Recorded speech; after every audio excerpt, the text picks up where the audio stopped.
So we're with one of the showrunners from A Small Light, which is going to be on National Geographic and even on Disney Plus. Yeah, Tony, thank you so much for being with us. happy to be here. All right, so there's been a lot of different ways this story's been told. What makes this way so unique? Well, I think that we all know the story of Anne Frank, and our familiarity with those characters, it really comes from Anne's perspective, comes from the perspective of a 15-year-old girl. Right. And so the chance to tell that story from a different perspective was really exciting. The other thing was that my wife Joan and I, who's the co-showrunner of the show, we went to the Anne Frank Museum with our kids many years ago, and in reading about Miep and in what she did, we came to this realization that she was a young woman, newly married, and she immediately said yes when Otto asked her to help his family without thinking. And then later said, anybody would do what I did. But the fact is, not everybody did what she did. So as a writer, you're like intrigued, why would this woman do this? And not only that yes, but then all the yeses that followed in keeping those people safe for 2 years. And Absolutely. she's a fascinating character. It's absolutely incredible. So you're a writer and a director on Yeah. top of being a showrunner. As you were writing this, were you seeing it come alive in your mind's eye? Oh yeah, absolutely.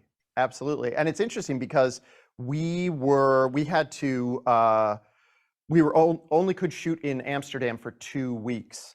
And that happened relatively early in the process before the scenes that I knew were going to be in Amsterdam were written for the third part of the series. So I had to say, yeah, I know that this scene is going to be here. We haven't written it yet, but this scene's going to be in the show, so it's probably going to be here.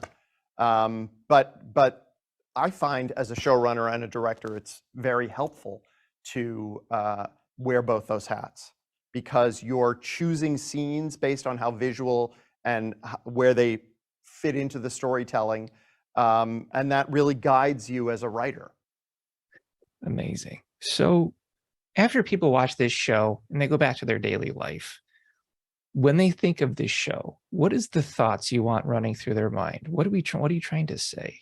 I think that you're just trying to say that Miep's decisions to help were small and happened every day. And that all of us are faced with those choices, those little moral choices that we make every day. And if you can just bring some thought to that and be human and be empathetic a little more in your everyday life, that's what it takes to be a hero.